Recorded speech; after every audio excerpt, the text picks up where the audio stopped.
It's time for this week's episode of Brandon Sports Talk, featuring in-depth interviews from those who are trending in the world of athletics. And now, here's the host of Brandon Sports Talk, Brandon Pate.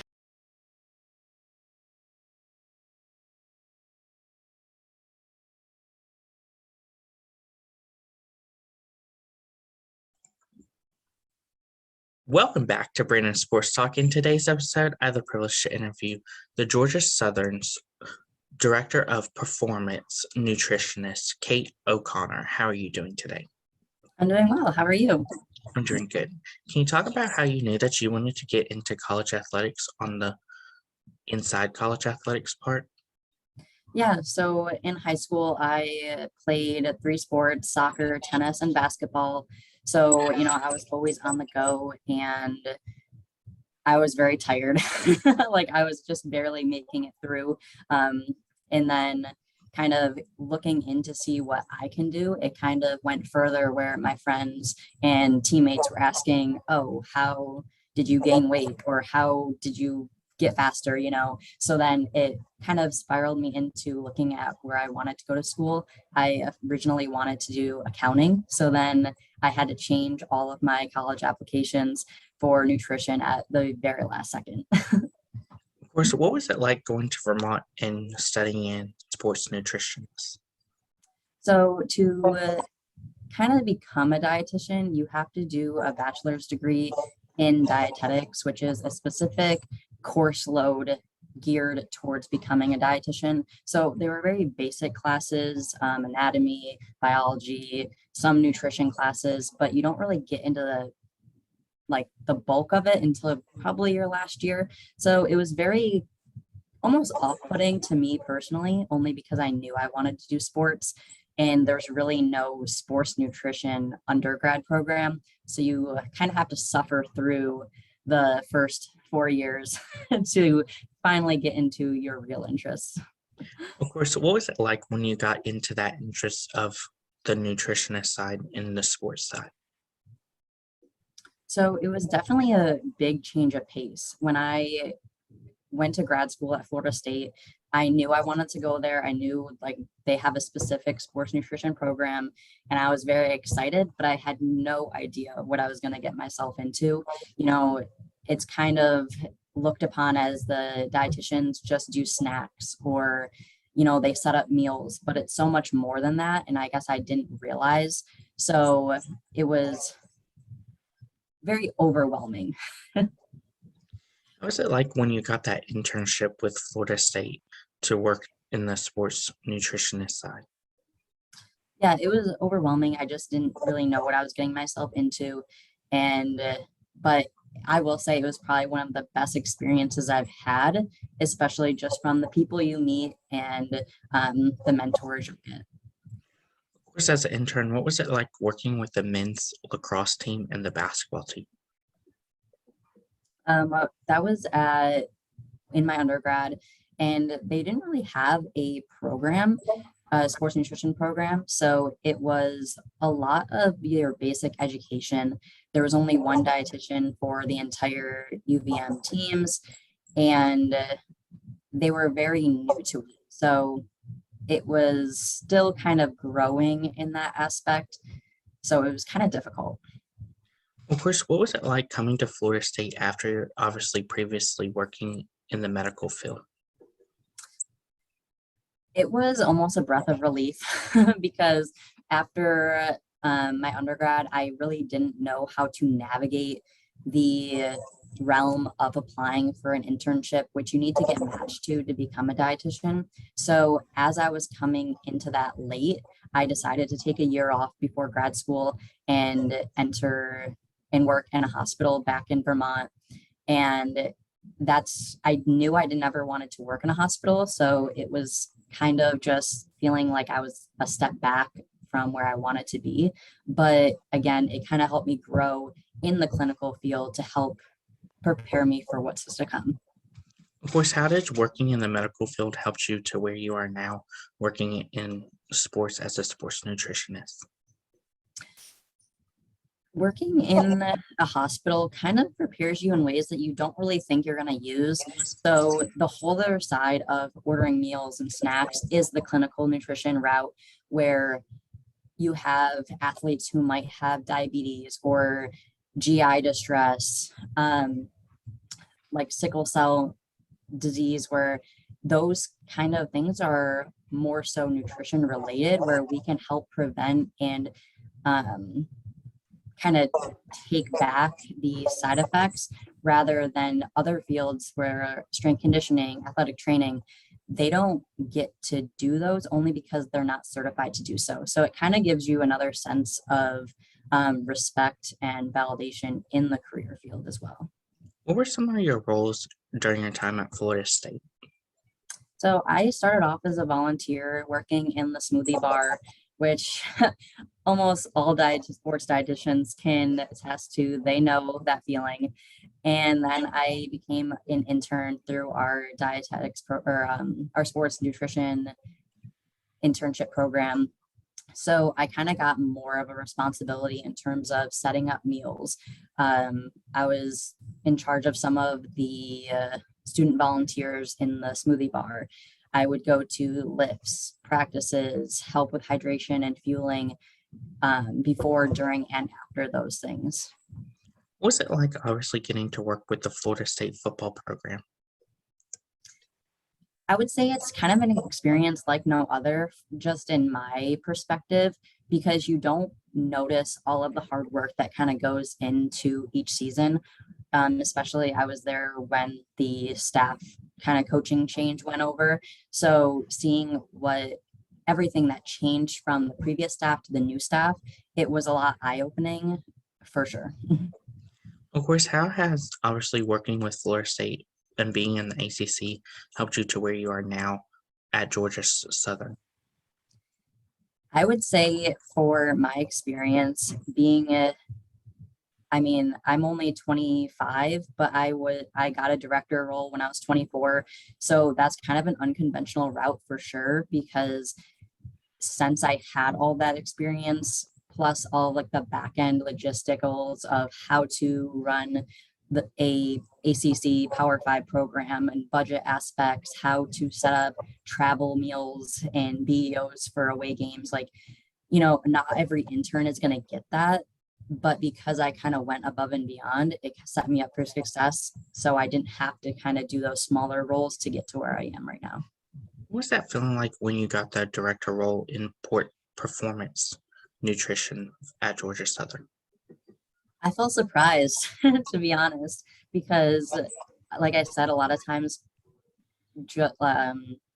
early graduates, people who just graduated, they don't usually get a director role, or even maybe they have to do like another kind of like fellowship internship type role. So being able to really start a program from the ground up, since I'm the first dietitian ever and at the athletics department here, that was very eye-opening to see that they thought that I could do it. How is it like obviously getting to start from the ground up and work your way and build the dietitian program? It was hard. So I've only been here less than a year. I started in September of 21. So I'm coming up on my year mark, and there's still a lot of things that I wanted to get done that I thought I would, that I just haven't, because of the demand. The buy-in from all the coaches and players were way more than I thought it was going to be. So that made it a little challenging to prioritize things, but it also comes with like a sense of kind of importance that it's getting somewhere and that we are making really good strides. Of course, what is it like, obviously, as you said, the coaches buying in? What is that like, having the coaches buy in, and also you being on the same page with the coaches on what they want out of their players? Sometimes that can be pretty difficult, because you could meet with an athlete and, for example, the coach really wants them to gain weight for their position, but the player doesn't feel comfortable gaining that much weight, or the coach has really stern things that they want their players to be eating, but maybe you don't think that that's going to help their performance for that particular sport. And sometimes it is a difficult situation with a coach. And, luckily I haven't really had that happen too much here. But there's always room for communication and just making sure that respect is there, that, I have 6 years of schooling under my belt and experience. So this is what I'm here to do. Of course, what are some similarities and differences between working with like the football program and working with the women's soccer program? Yeah, they're going to be very different sports. A football game goes on for 4-ish hours and a soccer game's 90 minutes. So their fueling is going to be different. But the good part is that it's still pretty much similar, but being in charge of 17 teams, you need to really dive into each one and give them the importance or give them the attention they need, only because, for example, football and golf are going to be totally different. Golf is very slow paced, football is very high intensity and intermittent stop and go motion. So those two things are going to be different in that terms. So you kind of need to keep on your research and just kind of go with the flow. Of course, as you said that you're in charge of 17 teams, what is it like balancing being one person in charge of 17 teams? It is a lot. So when I first got here, I was in charge of every team besides football. I wasn't really involved in the football until the previous coaching staff left, and then Coach Helton got in January, and that's when I first started moving over here. So dealing with life and collegiate athletics is very hard, and sometimes you need to set boundaries for yourself and remember that the desk, it will always be here tomorrow. After working multiple, say 12 to 16 hour days, it's okay to get your priorities done and then go home. When you are done working, it's okay to go home. What is that balance like, obviously being a director of performance nutrition and also having a life outside of college athletics? Yeah, so it kind of goes back to it's hard and it's a lot of work, but it's always going to be worth it. Seeing teams win games, seeing teams go the extra mile in all aspects of their life, not only in nutrition, because I love that, but also seeing them get good grades, do better on a jump test, but then also remember that I'm only one person and I can only be there so many times or so many days. So it's kind of an ever evolving just list of, okay, I'm going to choose 10 things I'm going to do today. And then once I get those done and it takes me 10 hours, like, okay, I can come back tomorrow.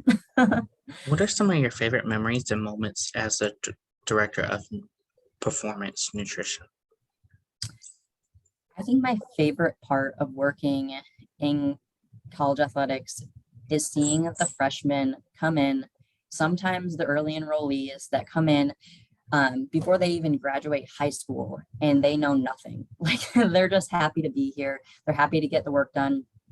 But then they start to take on the roles of, okay, I'm going to take this into my own hands. I'm going to take my fueling seriously. And they start learning how to adequately fuel a run compared to a 2-hour practice, or they know what to take after a workout. They know that fruits and vegetables just aren't going to help they aren't just a pre-workout snack, but they're also going to help our whole body at life after sport, but also I think one of my favorite memories so far in my experience, when I was at Florida State, they have like a squat party, and it's truly a party in the weight room where they do their 1 rep max squat. That was true. Like that experience was like no other. Of course, what are some of the things that you've learned in the sports nutritionist side? What was that? What are some of the things that you've learned in the sports nutritionist side that you didn't know before starting? Oh yeah. I would say that dietitians truly do it all. So for example, here at least at Georgia Southern, we're a smaller school, we just got our first dietitian in September of last year. So we're still growing our program. And we're going through kind of a staffing change in multiple areas, and we're a little short staffed. So, if there's room if there's things that need to be picked up, we also always pick it up. Like, we also kind of serve as a secondary athletic trainer, not unlike the clinical route, but we do the water, we help set up, we help break it down. Then on the strength conditioning side, I'll help break the weight room down. So, we're not just the snacks. We kind of have our hand in every aspect. Of course, for my listeners that would love to go into the sports nutritionist, what kind of schooling do they need to do to prepare to become sports nutritionists? So right now you would need a bachelor's degree in dietetics from an ASCEND accredited program, and then you will need to apply and get matched to a dietetic internship, which is a year-long unpaid internship program. And then you would have to sit for your national board exam to become a dietitian. But then in 2024, they are requiring a master's degree to be able to sit for the accreditation exam to become a dietitian. Chris, what are some of your future plans as the director of sports performance nutritionist? So my most current plan is that I did advocate for a second full-time dietitian here for the Olympic sports, so then I can move over to football only. And so she starts July 1st. So that's very exciting. And then also just trying to continue to give the athletes the most benefit in trying to incorporate new products, just always trying to add more to what we're currently doing. What advice would you give college athletics people, such as college athletes looking to become sports nutritionists in college? I would say reach out.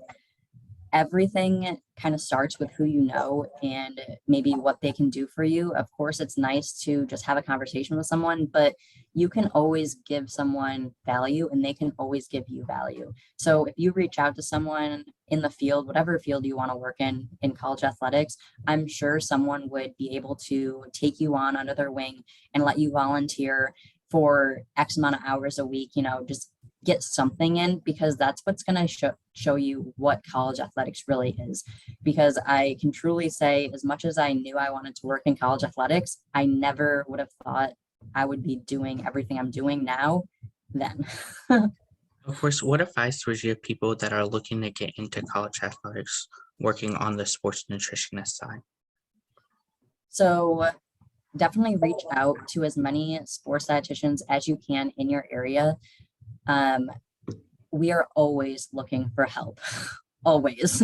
We can always use volunteers or interns, whatever you want to call it. There's so many aspects that you don't need to be a credentialed dietitian to do that we do. It would be a huge help to everyone, I'm sure. So reach out and really use it to your advantage and be there every second you can. When I was an intern, I pretty much sold my soul to my director and was there 24/7, always. My phone was always on call. So being like that is going to give you much more to look forward to in your preceptors, to see that you add that value and go the extra mile, rather than getting there and clocking in how many hours you needed and then kind of saying bye. It's always about going the extra mile. That's great advice. Where can my listeners find you on social media, along with the Georgia Southern Nutritionist Program? So we have an Instagram page. It is at GATA Fuel, GATA Fuel. And that's going to be our nutrition Instagram for our infographics for our athletes, which you can always follow for great information. Thank you again, Kate O'Connor, for your interview, and best of luck in your future as the Director of Performance Nutritionist at Thank Georgia you. Southern. It was nice to meet you. Me too. You can find Brandon Sports Talk on Facebook at Brandon Sports Talk, Instagram at Brandon Sports Talk, Twitter at Talk_Brandon, and you can find me on YouTube at Brandon Sports Talk. Don't forget to like, comment, and subscribe. Thank you again, Kate O'Connor, for your interview, and best of luck in your future. You've been watching Brandon Sports Talk. Please feel free to like, share, and subscribe to Brandon Sports Talk on social media and on YouTube.